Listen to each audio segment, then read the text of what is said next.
Assalamualaikum dear students, welcome to the Azim group of publications. I am Nimradi, your chemistry teacher, and today we are going to discuss Graham Law from chemistry book by Azim Academy. Basically हमने इस book में इस chapter के अंदर different तरह के laws को discuss किया था, जिनमें से पहला रहा हमने बॉयल्स लॉ डिस्कस किया। उसके बाद हमने चार्ल्स लॉ को पढ़ा, हमने एवोगैड्रो लॉ को पढ़ा, हमने डाल्टन लॉ को पढ़ा। आज जो हम लॉ डिस्कस करेंगे that is Graham law. Graham law basically Thomas Graham एक साइंटिस्ट हैं जिन्होंने ये लॉ पेश किया था। 1805 से 1869 इनका ड्यूरेशन है। इसमें उन्होंने क्या स्टडी किया था? उन्होंने मुख्तलिफ तरह की गैसेस के rate of diffusion and effusion को स्टडी किया था। इस ग्राहम लॉ की सबसे पहले स्टेटमेंट को देख लेते हैं। इसकी डेफिनेशन के मुताबिक रेट ऑफ डिफ्यूजन और effusion of a gas is inversely proportional to square root of its density at constant temperature and pressure is called Graham law. Graham law कहता है कि रेट ऑफ डिफ्यूजन का relationship होता है density के साथ, और इस दौरान आपने टेम्परेचर को भी कांस्टेंट कर देना है और प्रेशर को भी कांस्टेंट कर देना है। अगर इसी डेफिनेशन को मैं मैथमेटिकल फॉर्म में देखूं तो rate of diffusion that is directly proportional to 1/√d। अगर यहाँ मैं ओवरऑल 1/√d लूँ तो इसके साथ तो इसका डायरेक्ट रिलेशनशिप है, लेकिन अगर मैं जस्ट डायरेक्ट डेंसिटी की बात करूँ तो rate of diffusion and effusion का इनवर्स रिलेशनशिप होता है √d के साथ। इसका मतलब ये है यहाँ पे सेंटर में मौजूद है प्रोपोर्शनैलिटी का साइन, और अगर इस प्रोपोर्शनैलिटी के साइन को मैं यहाँ से रिमूव करूँगी तो यहाँ पे मैं एक कांस्टेंट लगाऊंगी, तो मेरे पास जो टर्म बनेगी that is rate of diffusion that is equal to k divided by √d। अगर यहाँ से आप √d को बराबर की साइड पे लेके आए तो रेट ऑफ डिफ्यूजन मल्टीप्लाई हो जाएगा √d के साथ, यानी डेंसिटी के √, के साथ, और दूसरी साइड पे हमारे पास बचेगा k। यहाँ पे जो k है ये प्रोपोर्शनैलिटी कांस्टेंट है, और प्रोपोर्शनैलिटी कांस्टेंट कब होगा? जब आपके पास एक ख़ास टेम्परेचर पे, एक ख़ास प्रेशर पे आपके पास रेट ऑफ डिफ्यूजन का और प्रोडक्ट है आपके पास डेंसिटी का, जब दोनों चीज़ों की देखा जाए तो वो हमेशा इक्वल होता है कांस्टेंट, यानी k के बराबर। अब आप सपोज करें आपके पास दो गैसेस हैं, पहली गैस को मैं कहती हूँ 1 और दूसरी गैस को मैं कहती हूँ 2।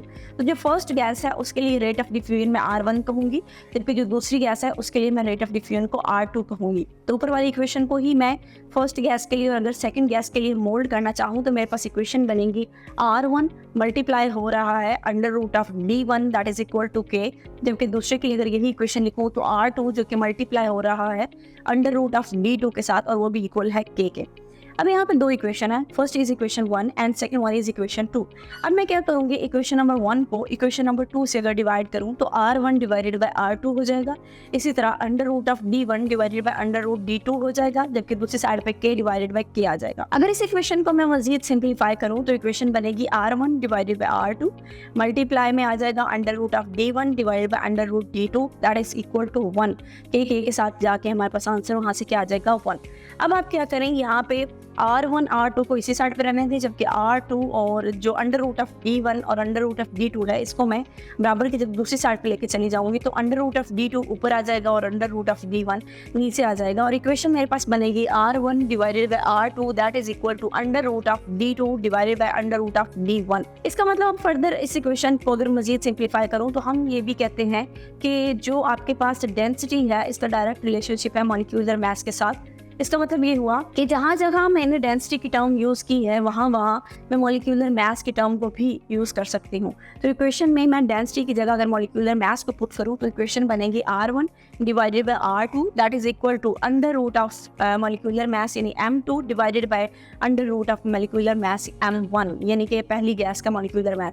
तो ये जो हमारे पास इक्वेशन है इसको हम कहते हैं बेसिकली ग्राहम लॉ को एक्सप्लेन कर रहा है। अब हम एक एक्सपेरिमेंट करेंगे और उस ग्राहम लॉ को उससे जस्टिफाई यानी उससे प्रूव करने की कोशिश करेंगे। सपोज करें आपके पास एक ट्यूब है जिसकी लेंथ जो है वो 100 सेंटीमीटर है। आपने जो 100 सेंटीमीटर लॉन्ग ट्यूब ली है उसके दोनों कॉर्नर्स, इन दोनों एंड जो है वो ओपन है। आपने कॉटन लेनी है, उन कॉटन से आपने एक साइड के भी जो होल होगा उसको भी बंद कर देना, जबकि दूसरी साइड के होल को भी आप क्या करेंगे, क्लोज करेंगे। अब आपको क्या करना है, वो जो 100 सेंटीमीटर लॉन्ग ट्यूब है उस साइड पे एक साइड से आपने कॉटन लेना है और कॉटन को HCl में डिप करके आपने वो जो होल है उसको क्लोज कर देना है, जबकि दूसरी साइड पे आपने कॉटन लेके उसको अमोनियम हाइड्रोक्साइड में डिप करना है और दूसरी साइड से भी ओपन को क्लोज कर देना है। इसका मतलब है ट्यूब है 100 और दोनों एंड्स को मैंने 1 कर दिया। एक में मैंने HCl का कॉटन प्लग डाला है, जबकि दूसरे में मैंने अमोनियम हाइड्रोक्साइड का कॉटन प्लग डाला है। अब अमोनियम हाइड्रोक्साइड से अमोनिया जो है वो इस साइड पे आना स्टार्ट होगी, जबकि HCl वाली साइड से HCl आना स्टार्ट होगा। एक ऐसा पॉइंट आएगा जब अमोनिया और HCl आपस में रिएक्ट करेंगे और अमोनियम क्लोराइड बनाएंगे। जहाँ वो अमोनियम क्लोराइड बनाएंगे वहाँ व्हाइट कलर के फ्यूम्स बनना स्टार्ट हो जाते हैं। अब आप अगर डायग्राम को देखें तो डायग्राम से अगर अमोनियम हाइड्रोक्साइड वाले एंड से आप अमोनियम क्लोराइड वाले व्हाइट फ्यूम्स वाले रीजन तक आए तो बेसिकली जो डिस्टेंस है वो तकरीबन 59.5 सेंटीमीटर बनता है। लेकिन अगर आप HCl वाली साइड से अमोनियम क्लोराइड के एंड तक जाएं तो जो डिस्टेंस है दैट इज 40.5। इसको अगर मैं सिंपल वे में समझूं तो मुझे ऐसा लग रहा है कि अमोनिया ने शायद डिस्टेंस ज़्यादा ट्रैवल किया है, जबकि दूसरी साइड पे HCl है उसने डिस्टेंस कम ट्रैवल किया है। अमोनिया ने डिस्टेंस ज़्यादा ट्रैवल किया तो मे बी शायद उसकी डेंसिटी कम हो, और HCl जो है उसने डिस्टेंस कम ट्रैवल किया तो मे बी उसकी डेंसिटी ज़्यादा हो। तो इस चीज़ को भी समझ लेते हैं कि क्या वाकई में ऐसा पॉसिबल था या नहीं था। तो हमारे पास ग्राहम लॉ की इक्वेशन के मुताबिक R1 डिवाइडेड बाय R2 होता है, जबकि दूसरी साइड पे मॉलिक्यूलर मास M2 का divided by molecular mass M1 का, और इन दोनों के अंडर रूट्स भी आपके साथ मेंशन करने। तो ये हमारे पास एक फार्मूला था।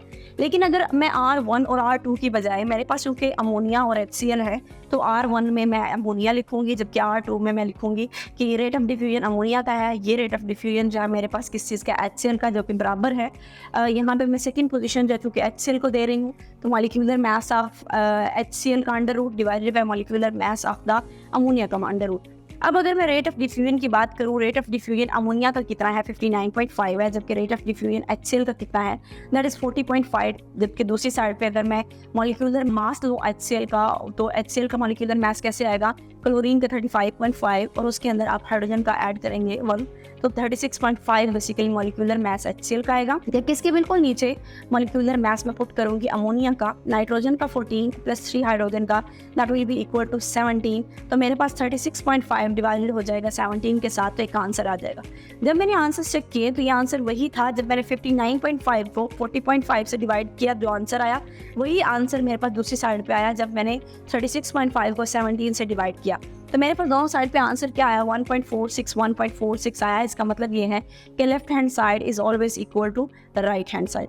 और इसके साथ नेक्स्ट हमारे पास एक एग्जांपल भी है rate of diffusion and effusion से रिलेटेड एंड ग्राहम लॉ से रिलेटेड, हम इसको भी डिस्कस कर लेते हैं। एग्जांपल नंबर 7 है आपकी 250 cubic centimetre sample of the hydrogen effuse 4 times as rapidly as 250 cubic centimeter of an unknown gas. Calculate the molar mass of the unknown gas. अगर इस स्टेटमेंट को देखें तो आपके पास रेट ऑफ डिफ्यूजन जो है वो हाइड्रोजन का 4 टाइम लिखा हुआ है। इसका मतलब अननोन गैस के लिए मैं अपनी मर्जी से सपोज कर सकती हूँ कि अननोन गैस का जो रेट ऑफ डिफ्यूजन है वो 1 है और जो हाइड्रोजन का रेट ऑफ डिफ्यूजन है वो 4 है। इसी तरह मोलिकुलर मास हाइड्रोजन का हमें पता होता है दैट इज़ 2.016 ग्राम। एक हाइड्रोजन का 1.008 है, तो 2 हाइड्रोजन यानी H2 की बात हो रही है तो 2.016 ग्राम पर मोल हो जाएगा। इसी तरह मोलर मास अननोन गैस का, अब मुझे गैस का नाम ही नहीं पता तो उसका मोलर मास कैलकुलेट करना भी मेरे लिए पॉसिबल नहीं होगा। तो ग्राहम लॉ के फार्मूले के मुताबिक rate of diffusion of hydrogen divided by rate of diffusion of unknown gas that will be equal to molecular mass of the unknown gas divided by the molecular mass of the hydrogen. अब यहाँ से मुझे molecular mass calculate करना है unknown gas का, तो मैं उसको कैलकुलेट करने के लिए उसको एक साइड पर रहने दूंगी, बाकी तमाम डाटा को मैं दूसरी साइड पर लेके जाऊंगी। तो अगर मैं सिंपली यहीं पे वैल्यूज़ को पुट कर दूं तो मेरे पास रेट ऑफ डिफ्यूजन हाइड्रोजन का कितना है 4, जबकि rate of diffusion unknown gas कितना है 1, जबकि दूसरी साइड पे मॉलिक्यूलर मास अननोन गैस का मुझे कैलकुलेट करना है और मॉलिक्यूलर मास हाइड्रोजन का मुझे पता है दैट इज़ 2। तो मैंने 2 का अंडर रूट लिया, जबकि दूसरी साइड पे मेरे पास 4 डिवाइडेड बाय 1 है। मैं दोनों साइड पे स्क्वायर लूँगी, 4 का स्क्वायर आपके पास 16 आ जाएगा, 1 का स्क्वायर 1 आ जाएगा। इसी तरह दूसरी साइड पे अननोन जो गैस थी उसके मॉलिक्यूलर मास के ऊपर अंडर रूट ऑलरेडी था, लेकिन जब मैंने स्क्वायर लिया तो उसका स्क्वायर अंडर रूट से कैंसिल आउट हो गया। जबकि नीचे मेरे पास क्या था 2 था, 2 का अंडर रूट था, जब मैंने उसका भी स्क्वायर लिया तो उसका भी स्क्वायर अंडर रूट से कैंसिल आउट होकर नीचे मेरे पास क्या बच गया 2। इसका मतलब ये है कि एक साइड पे 16 डिवाइडेड बाय 1 है, जबकि दूसरी साइड पे अंडर रूट नीचे मेरे पास 2 मौजूद है। तो यहाँ से जो 2 है ये दूसरी साइड पे जाके 16 से मल्टीप्लाई होगा। इसका मतलब 32 ग्राम पर मोल मेरे पास जो मॉलिक्यूलर मास है उस अननोन गैस का कैलकुलेट होके आएगा।